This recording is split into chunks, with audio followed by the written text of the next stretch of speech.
ఉన్నాను, ఇద్దరిని కలుసుకోలేకపోయాం. అప్పుడు ఎంసీ థియేటర్లో తన ఒక రూమ్ ఉండేది, ఆ రూమ్కి రమ్మని చెప్పాడు, అయినా కలవలేదు. అది భగవంతుడి తాలూకా అది నిశ్చయం. మా ఇద్దరికి ఎప్పుడు స్నేహం కుదిరిందో ఆ రోజు నుంచి ఈ రోజు వరకు నన్ను గురు అనే మాట తప్ప ఇంకొక మాట అనలేదు రమణ గారు.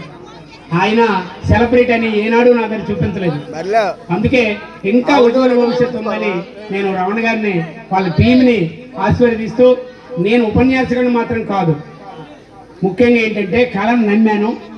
ఒక 30 సంవత్సరాల పాటు కళారంగంలో ఇప్పుడు పెద్దలందరూ చెప్పారు, అవన్నీ నేను చేయడం జరిగింది.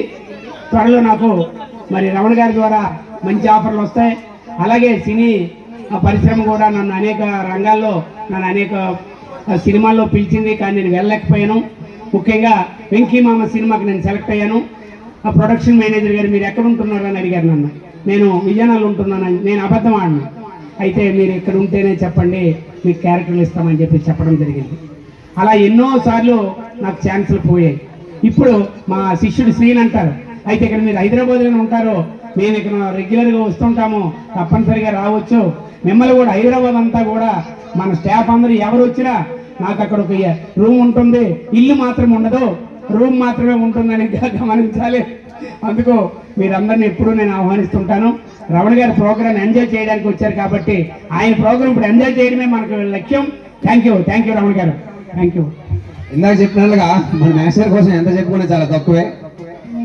వయసులో చెప్పుకోవడానికి 62, కానీ ఇందాక తిరగేస్తే 26 అన్నారు. 26 కూడా కాదు నాకు తెలిసి, అనకూడదు. కానీ ఈ టైంలో కూడా ఇలా ఉన్నారంటే అది మామూలు విషయం కాదు.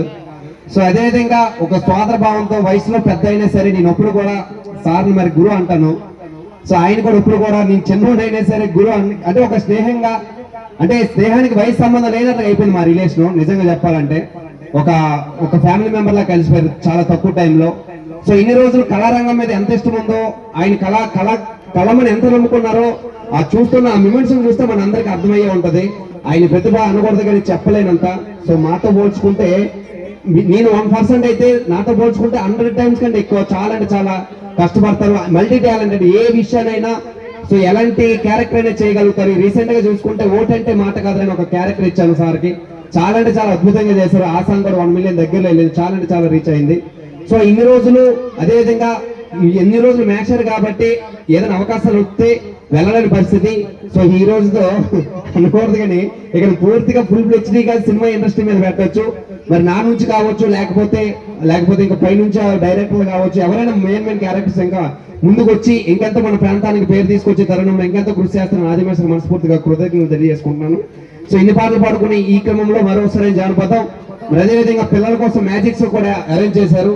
ఒక పాట పాడిన తర్వాత అది కూడా సోమశేఖర్ సార్ ఎక్కడున్నా రావాలి.